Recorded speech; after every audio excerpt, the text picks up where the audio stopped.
Namaste yogis, I'm Alyssa and I'm going to guide you through a practice to nurture and nourish our Svadhisthana or sacral chakra today. I would love for you to have a block or two if you have them. If not, reach for a thick book or maybe a thick, stronger pillow, and we will start practice today on our backs. Bring your pillow or your block with you whenever you're ready and meet me on the mat. Bring the feet into the body, about hips width apart. Have your block just out to the side. Come down onto your forearms. Gently support the back as you come down onto your back. Hug the elbows in. Shrug the shoulders into the spine just a little bit. You'll feel the heart elevate. Then I want you to use your block or your bolster on its lowest side. As you elevate the hips, lift up, press down with the feet. And then settle the sacrum, the widest part, or the lowest part of your spine, completely supported on the block. Take your hands to your low belly and to your hip points and just start to breathe into that space. And so our sacral chakra, our Svadhisthana, which translates into sweetness, is this beautiful space that allows us to emote. So I want you to take a moment without really thinking about what your answer is going to be. I want you to complete the following phrase. I feel. Most importantly, whatever arose, try not to judge it. Just let it be what it is. Our affirmation for today's practice is I deserve to feel my feelings.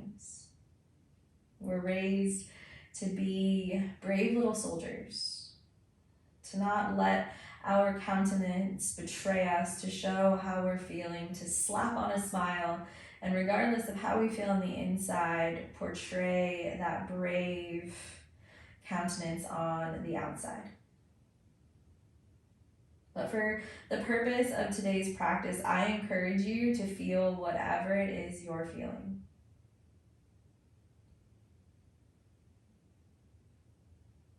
If you need to get mad and yell, get mad and yell. If you need to shed a few tears to let that release happen, release. If you need to smile because you feel joy, smile. But give yourself the power to feel whatever it is you are feeling. I deserve to feel my feelings.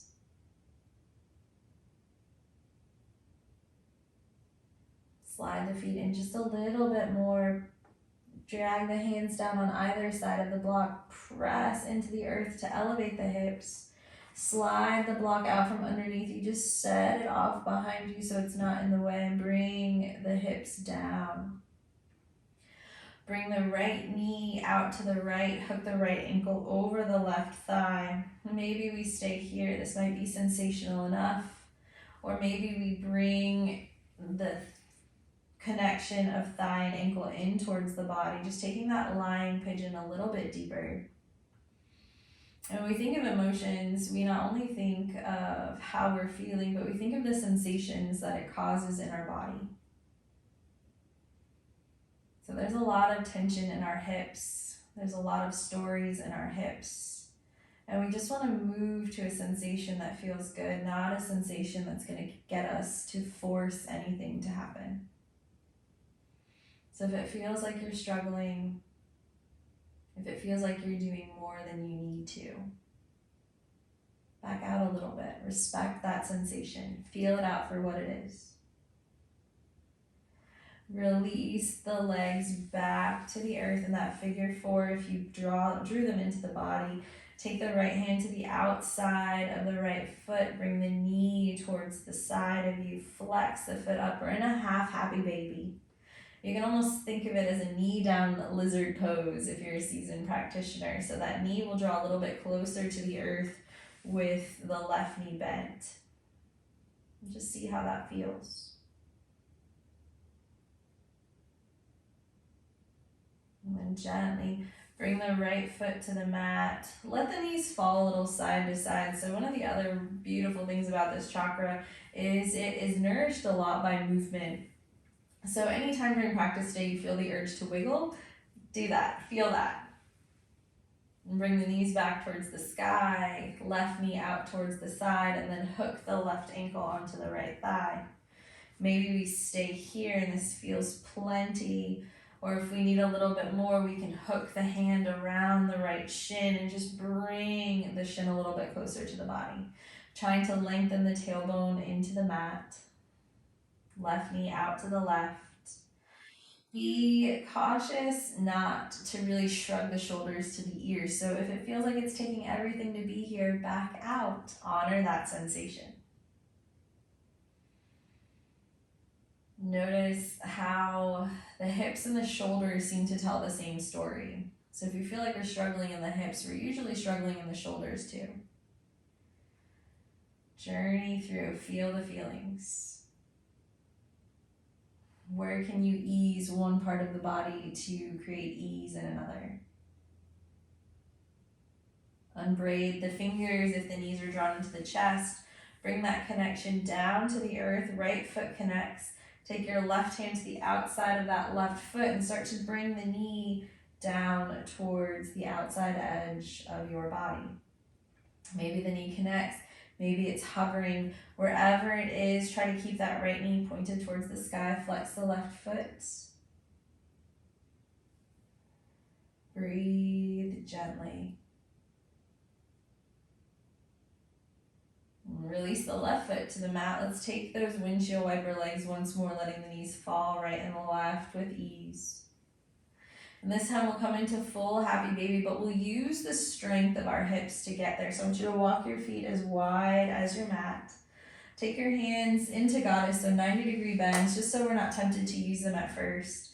Press down with your feet to lengthen your tailbone, and then use the strength of your hips to pull your knees in towards your side waist. And then straighten the legs just enough to bring the feet towards the sky. Reach down for your big toes with your peace fingers and snuggle the knees in towards the body. And then embrace that need for movement again, because who's ever seen a still baby? Not me. Even my toddler still moves around like crazy. We're so prone to movement, and as we get older, not only do we start hiding how we feel, but we stop embracing our need to move.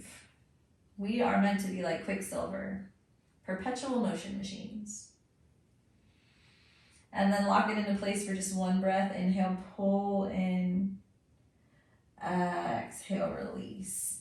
Roll up and down the spine. So take a hold of the legs and just rock and roll until you come all the way up. Cross the ankles. Bring the hands onto the mat and we'll step back, downward facing dog. And downward facing dog might be too much too soon, so maybe you step into table. Maybe you take a moment into child's. Maybe that was a lot and you need a little bit of grounding. Wherever you are, be there for about 3 breaths. Meet us in downward facing dog when you're ready. Wrap the triceps, lift the tailbone, belly in. Maybe stay in child's pose for the rest of practice because that just feels good, or maybe start to drift into downward facing dog. From downward facing dog, or maybe even from table if that's where you're at today, just start to extend the right leg behind you. We're going to step the right foot in between the thumbs. If you're in table, just lift that back knee. We'll all make our way into a runner's lunge from here. So if you're in downward facing dog, you just step that foot forward in between the thumbs. Bring the hands on either side of that right foot. We'll spin onto the knife edge of that back foot, heel to heel alignment here. Just for a moment, feel how it is to press to the outside edge of that left foot. And then step the right foot in front of the left arch. Press down with the right leg. Swim the left arm up and forward to cartwheel into warrior 2. From warrior 2, just start to bend and straighten that front knee, because again, our body wants movement. It wants to know that it's alive. It's meant to move. And so honoring that need to flow, let's bring the left hand down our thigh, right hand up and over reverse warrior. Be careful with the rib cage. Engage through the side body so that we're not just spilling open, but we're here on purpose. As you exhale, come back through warrior 2 for the briefest moment, and then take your right forearm to your right thigh. Bring that right knee a little more towards the third toe. Left arm comes up and over in our side angle. In our side angle, we're reaching the body away from itself. Engage through the hips. From the center of the body, inhale, bring the left hand back down to the left thigh, straighten the right leg, reach the right arm back behind, reverse triangle. Can you find more space from right fingertips to right toes? And then again, bend into that right knee, warrior two. Reach, sink a little bit deeper. We're turning the angle of our hips here. So I want you to keep that bend in the front knee. Revolve onto the ball of the back foot. Swim the left arm overhead. So we're in our high lunge. Step the left foot in about a foot or two. Straighten both legs. Bring the tailbone down. The hips are even towards the front of our mat. We'll bring our hands down into heart center. We'll bring our hands down to our hips and we'll fold from this space. So too often we try to fold from the back of the heart. Instead, fold from that area of Svadhisthana. Gently bend, hinge. Maybe you have your blocks out in front if you need them. Maybe you have just one out in front.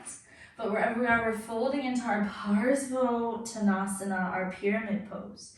It's really easy to feel the hips move out of alignment here. So pick the right hip up, shift it back, draw the inner thighs together, engage the quadriceps and fold. Breathe the belly in, reach the fingers away from the body or onto blocks. Breathe here. Feel that opening through hamstrings, which will help open the hips.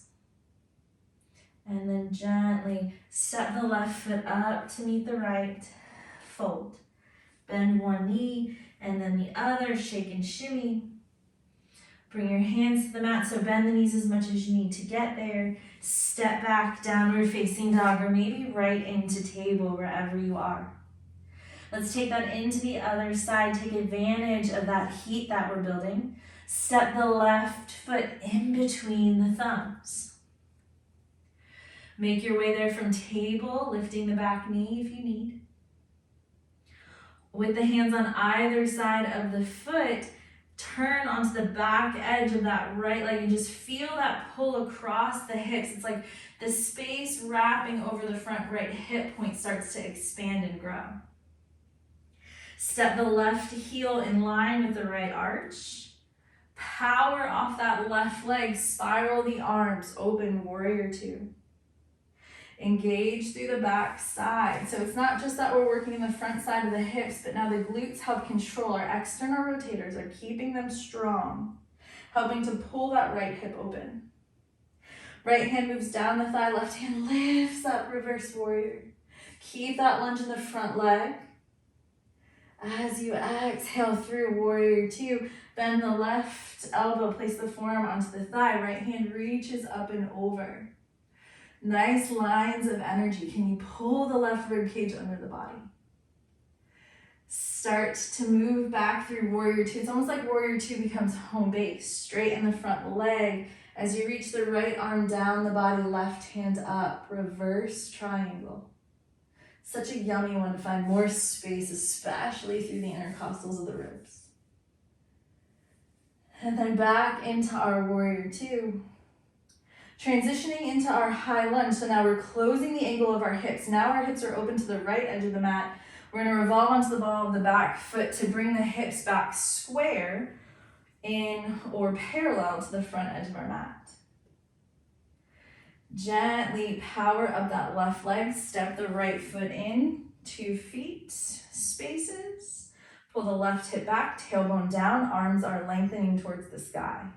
Can we feel that correction of the hips here? Can we keep the left hip from pulling out? Pull it in, squeeze, lock it in. Hands down to the hips. Folding from that space. Keep strength through the back side of the body. Fold. As you fold, find that point where you need to take your hands to the mat. Rearrange the hips, pull the left hip up and slightly back, and fold. Remembering you can reach for your block To bring your arms out a little more, you can find more space in the spine. Or you can have your hands on either side of the foot, or maybe hands are on the hips because you want to maintain that connection with the hips, keeping them alive and fluid. If you're like me, you're shaking a little bit, feels good. Or maybe it doesn't feel so good. What are the sensations saying to you?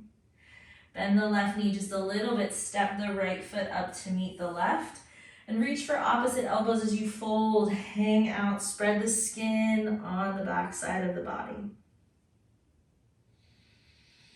Big in-breath, fill up. Big exhale, let go. And however you're feeling, just taking notes. Does it feel better to be folded in? Does it feel like we're tuning out some of the noise? Does it feel uncomfortable to be upside down? Whatever you're feeling, honor it for a moment. Gently taking the hands to the mat. Step back into downward facing dog. One last time. Pedal through one knee and then the other. Walk the big toes together to touch, bend the knees, sink them to the mat, and then take them really wide.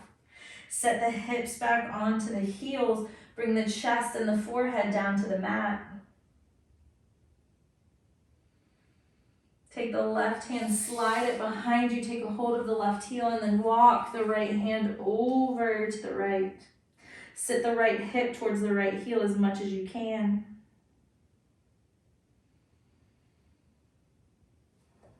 Bring the right hand back in line with the right shoulder. Release the left hand from the heel and we'll switch right hand to right ankle. Slide the left hand over. Feel that space created.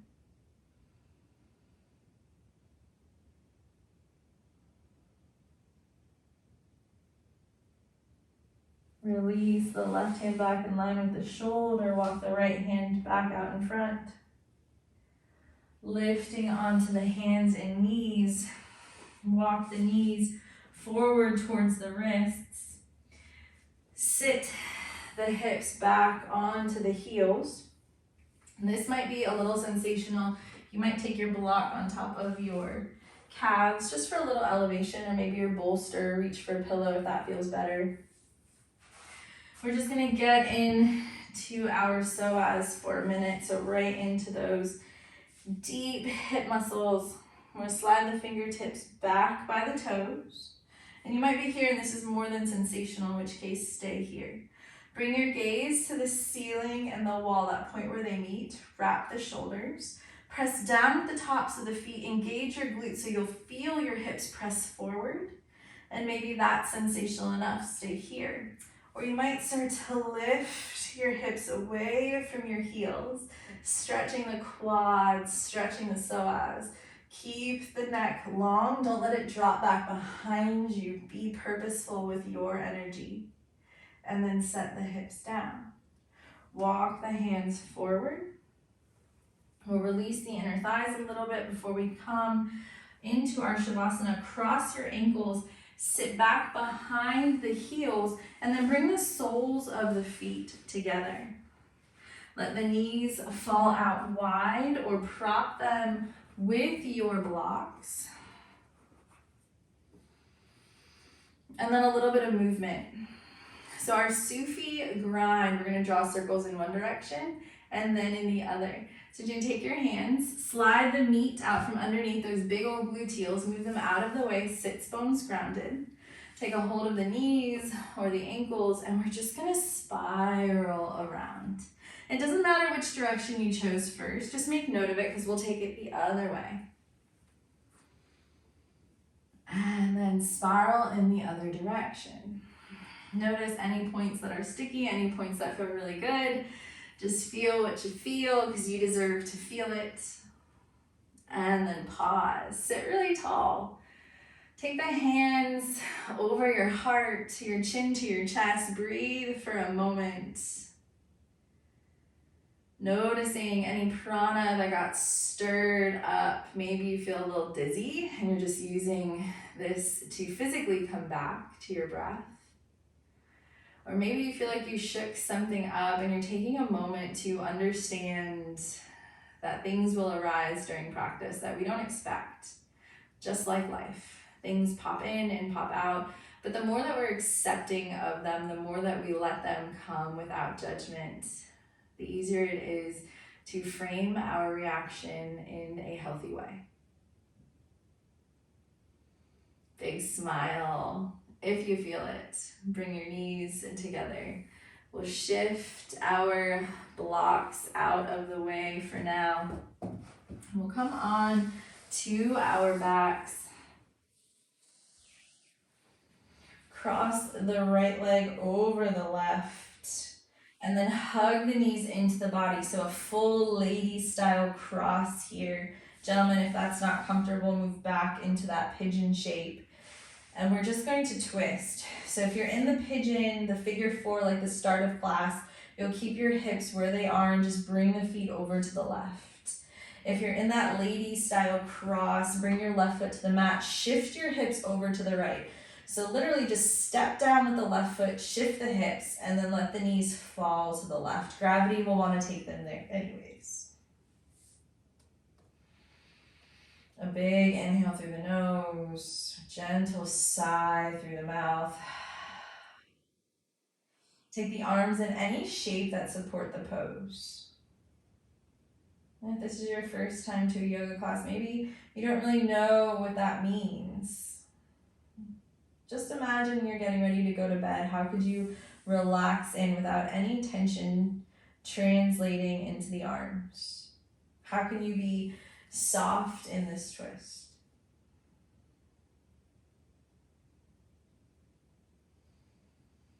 Gently squeeze the connection of the legs together to draw the knees back to center. Shift the hips to the center line of the mat. Change the cross of our legs, so left over right this time, either figure 4 or twisted roots. If your knees are stacked, pick your hips up, settle them over to the left, and then let the knees fall to the right. Try to mirror that same shape you had with your arms on the other side.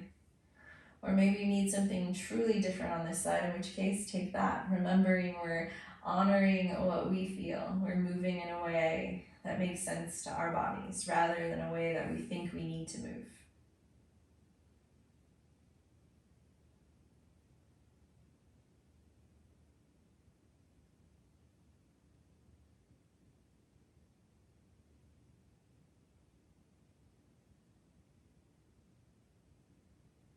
One more breath here. Squeeze the legs together to bring them back to center. Step down with the right foot to pick the hips back up. One gentle squeeze of the body, maybe some big circles with the knees in one direction, massaging out the sacrum. And then in the other direction. Until finally you extend the legs out long. Return the hands to the hips, the low belly area. Soften the gaze. Relax the mind. And maybe start to focus on the color orange.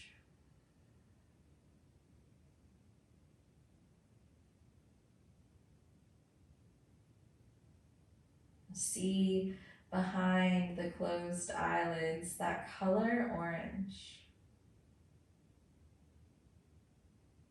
Notice its texture.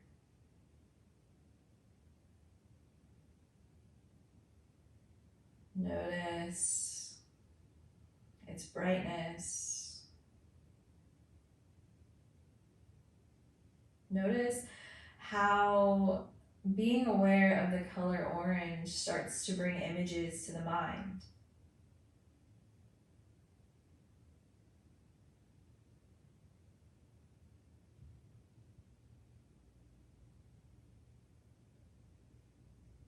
When we come off the mat and we want to nourish this area, we can nourish it with orange foods, with giving into our healthy desires. Remembering that we are sensual creatures. We're meant to explore sensation.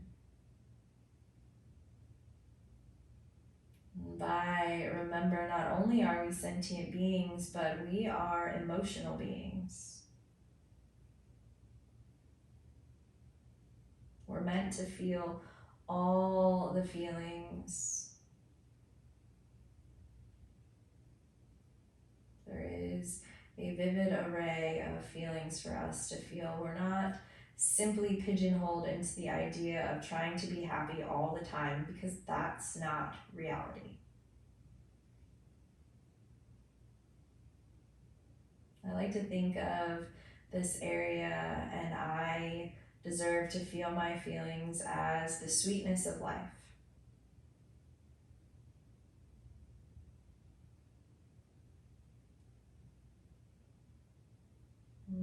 Sorrow can be sweet. Happiness can be sweet. Anger can be sweet.